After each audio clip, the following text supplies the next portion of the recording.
Mm. It's working. Happy Monday. Happy Cheers. Monday. We both drank out of blue cups too. Like I I did that am on purpose. I'm I so actually did did that on I. purpose. Did you? And I my cup, you can't see the inside of it, but it's painted with the indigenous symbols for moon. Oh, that's so nice. I had moon earrings and I was going to wear them today, but I thought it might be overkill. But I was actually using a yellow mug and I went Yeah. and poured what was left of my coffee into a Into blue the mug. blue mug. So Yeah. that's total I feel good commitment. about it. I'm proud of us for coordinating and being as blue as possible. That's And right. then I feel like I was A just for I'm effort. here to impress you, and we'll tell people why in a moment, but I pulled out my Luna shirt to just be Okay. like, "Dude, are You're you part of impressed the Luna or team. what?" Forever. You can't get rid of me. Everybody's part of the Luna team.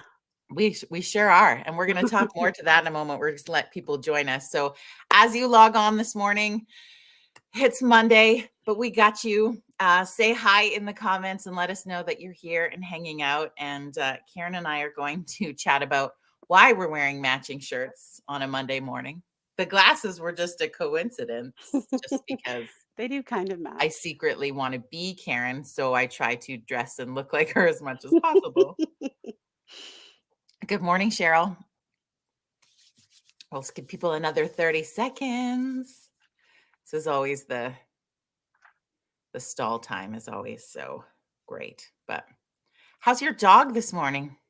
My dog, Yeah, little Blazy, she's so cute. She should be I know. wearing her blue bandana, but she's I wearing a know. Halloween bandana. But I saw that she wore it for Lace Up Leash Up Day, and I She see your did. family out walking her all the time, and I'm all like, "Hi!" You see Arlen in his shorts out Yeah, walking her every day still. yeah. Well, I saw Trevor walking her the other day, so Oh, yes. mhm. She's good. She's going through, now that I'm mostly in the office most days and everyone's, like, back out of the house, she's a little bit clingy. Probably like So everyone's lonely. dogs right now, like, Yeah, separation anxiety. I'm just like, drop her off here if you need.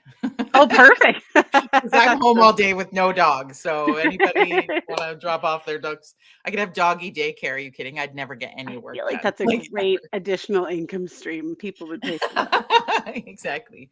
All right, well, we are going to welcome you to Virtual Coffee Club on this Monday morning. Today is Blue Shirt Day with the hashtag #GoBlueAB, so Go Blue Alberta, and joining us to chit chat about what the heck is that is the CEO of the Luna Child and Youth Advocacy Center, Karen Orser. And Karen, uh, happy Blue Shirt Day. Happy Blue Shirt Day.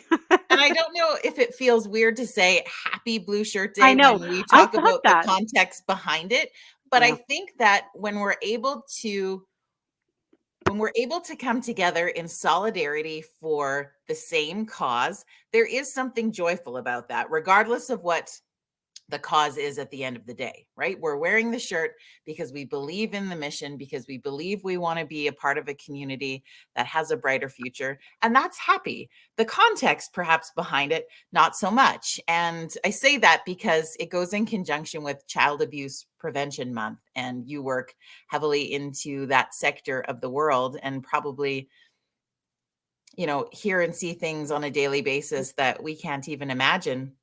But the point of the blue shirt is to create some awareness, Karen. And what do you hope that awareness, that mission, that message for community is? It's funny, as you said that, I thought, that's so true because for the people that do this work every day, and it is very difficult work, these days are kind of joyful because we get to remind ourselves that there's actually a whole community of people who are also with us and who are like part of our team in preventing child abuse and have a role to play.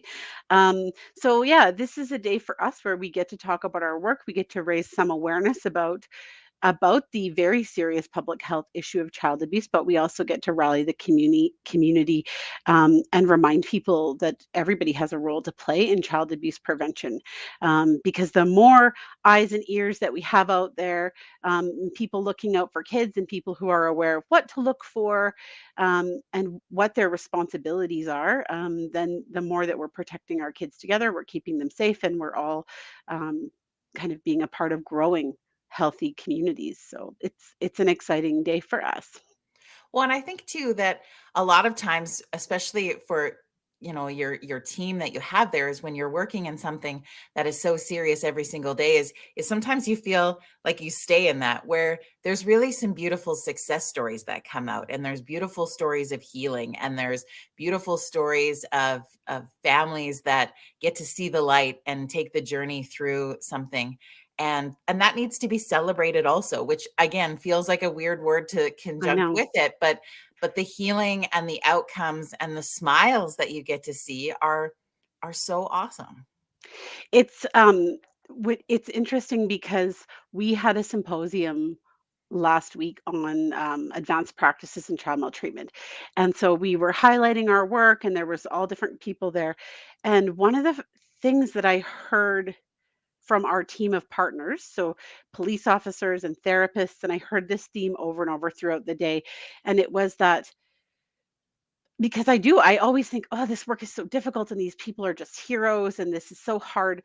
And I heard them all say, you know, like, there's something about the way that we do this work now that we do it together. We're part of one big multidisciplinary team. Like we support each other. And actually, they talked about how that's so much better for their mental health now than it used to be when we worked on these cases in isolation. And kids would have to go, to a children's services office and then to a different therapist's office and down to the police station. And it was this kind of siloed systems. And it was such a difficult and disjointed service for families. And I hadn't realized that doing it differently for the last 10 years in Calgary and having all of these teams work together in one place is better for our staff. Like it's obvious that it's better for our families. And um, I guess that's the whole point is that we're reducing system trauma and that we're taking a difficult situation and we're making it a, like as best as we can. Yeah. But I didn't realize the effect that that had on our team as well, in terms of they also felt more supported and like they weren't letting families fall through cracks. And so we have a lot to celebrate in the province of Alberta because we have 8 child advocacy centers now. And so the goal is that wherever kids are experiencing abuse, they will be able to access a child advocacy center. And 3 years ago, when I started at Luna, we had maybe 20 CACs across the country, and we have almost 40 now. So like this model is really incredible, and it's people are, I guess, what's the word? But there's a lot of momentum around and some growing understanding about the model in the child advocacy center world, and that's another really exciting thing that we get to celebrate this month. Well, and I think it comes between that, like, rock and a hard place in, Yeah, like, the more options that there are for families, the better it is for them, but you really would love to work yourself out of a job at some point. A future without yeah, child abuse would be the ideal utopia, but until a day like that can be reached, the supports need to be in place. So it's cool to see that that's growing. And I think with that growth comes the comfort of chatting about it, because I know before we went live you said like, "Oh, I feel bad that I'm like going to bring up this kind of not so yeah. great subject on your coffee club." And I said to you, "No, we have to be able to have these Hmm. conversations that don't feel great on topics that Yeah, feel uncomfortable to be a part of that change." And yeah. I think what I really love about Luna, Karen, is that there's such a great education component to bring community in. So if we're sitting in a space where maybe child abuse is an incomprehensible thing. We haven't experienced it, hasn't been in our family, we don't know anything about it. We feel completely like, where does that happen? Like, Hmm. oh, where are those stories? We can actually educate ourselves to be a part of helping neighbors or friends or family or what that looks like. And so there's a way for kind of all of us to be a part of that Hmm. solution. And how do you sort of educate community on that? I think a good place to start, like we have lots of resources on our website. If you're following our social media channels, we really do try to provide a lot of education on all of our different social media channels. We've got a section for parents and for educators right on our website. So, like, start there. And we also try to not reinvent the wheel. So there's a lot of great resources across the country that we link to. There's lots of good stuff, especially around online safety and online exploitation, which we know is such a huge and growing problem. Um, Everyone should just take a few minutes and be checking out the Canadian Center for Child Protection. There are good resources out there, and as parents and community members, they're really accessible. So you can just take a few minutes of your day, even, and look up some pretty easy to find and helpful information and resources. Well, how often do you hear, even if it's just in your friend circle, of people like, I'm not very tech savvy and I don't know how, Yeah. social media works or the internet works. I'm not really sure what my kids are doing on Right. there. Oh, And yeah. I think it feels scary to say that out loud as a parent sometimes, but it's a realistic confession, for lack of a better word, that we can make as parents in a safe space to be like, well, of course, we don't all know everything about everything. And Yeah. so those resources that you were just talking about are really amazing, because you can go in and just be like, okay, what are the trends that are happening online right now for kids? What are we seeing where predators might exist?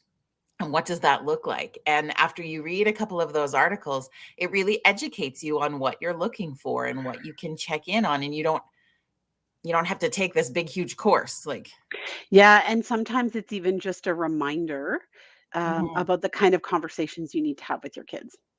yeah, Because sometimes there's so many so many so many conversations conversations. these days. Yeah.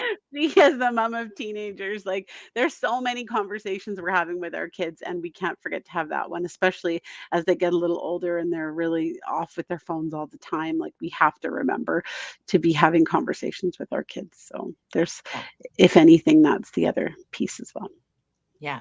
Yeah. Well, I know that when I had the opportunity to do some socials works with your organization, every time I would be Oh, researching yeah. something new, it was so great, because I'd be like, Caden, we need to talk about I luring know. today. And he's like, Mom, you talked to me about luring last week. And I was like, well, I just feel like we need to talk about it again today. And he's like, oh, okay. Like, but it's just, there's things going on that, again, I there's know. phrasing and language around it that you use in the industry that we might not also know as parents. And so, Yeah. again, those resources that really help you. And I signed up for that. I think everyone should too, is you can sign up from CyberTip. You can get alerts sent to you. So, I mean, you can probably speak to this better, but I found, like, as those teams have found things that were really trending, or Yeah. places where things were getting a little scary for kids, is they send out an email to you and be like, okay, this week we're seeing a lot of this happening on the platform Snapchat, and this Yes. is what this looks like. And you're just like, oh, okay, right, again, cue And then talk to conversation your that I kids can about have later. exactly. Yeah, Yeah. Yeah, you don't have to go exactly. in and be an IT wizard to your You kids don't. Snapchat, because that's impossible. But again, it's about those conversations. And goodness, Yeah. if you even think, like, because you were saying before, 10 years ago, the work of how many CACs were across the country to Mhm. now, think of the change in the technology in that time frame too. I know. Yeah, it's just changing so fast, and so we have to, well, at least we have to keep trying to stay on top of it. Yeah. Yeah. Well, the best that you can. And so, blue shirt today. Yeah. So, we would love you to uh, throw on a blue shirt, whether you already had one on today or not, but at some point today, put on a blue shirt, take a selfie, put your kids in a blue shirt if you want, whatever.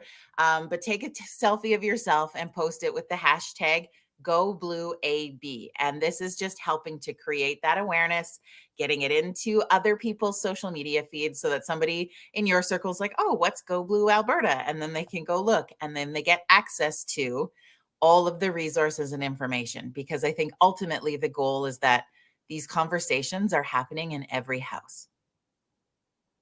Yeah.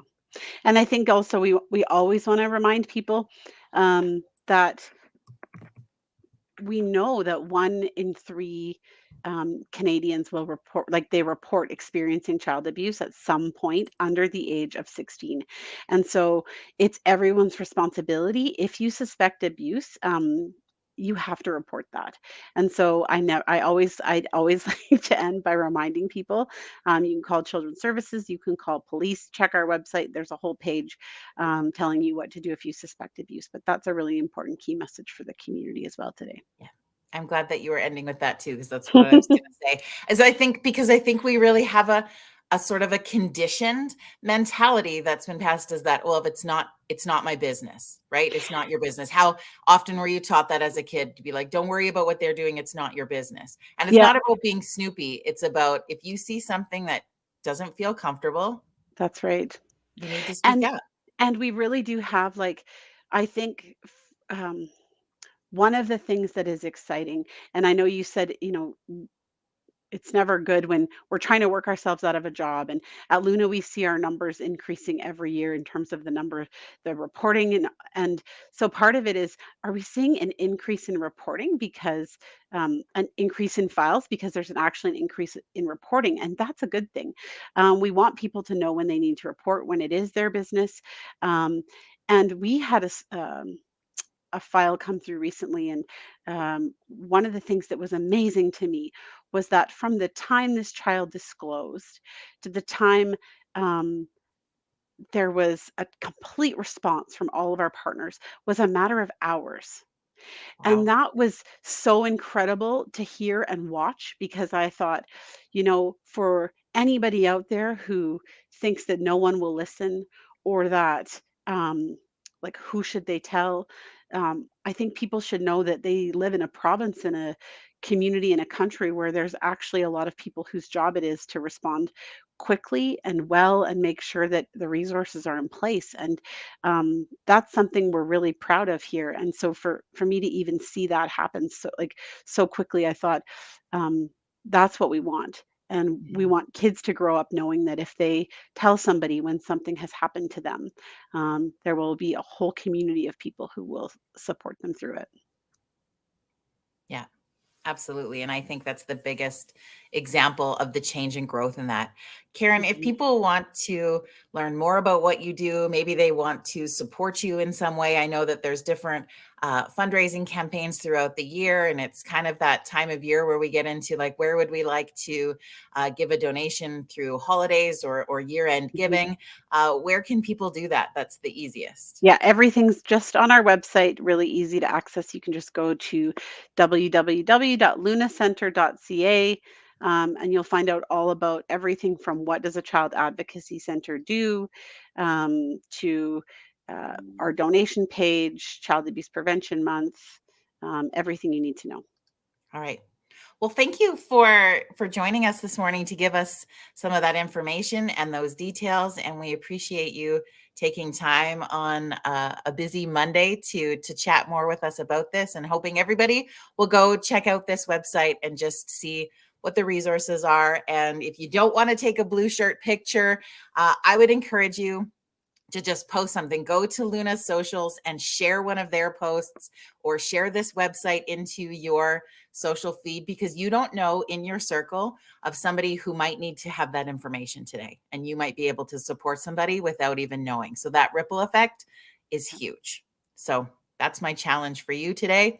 Karen, thank you for joining us. Thank you for having me. Have a great blue shirt day, everybody. Bye.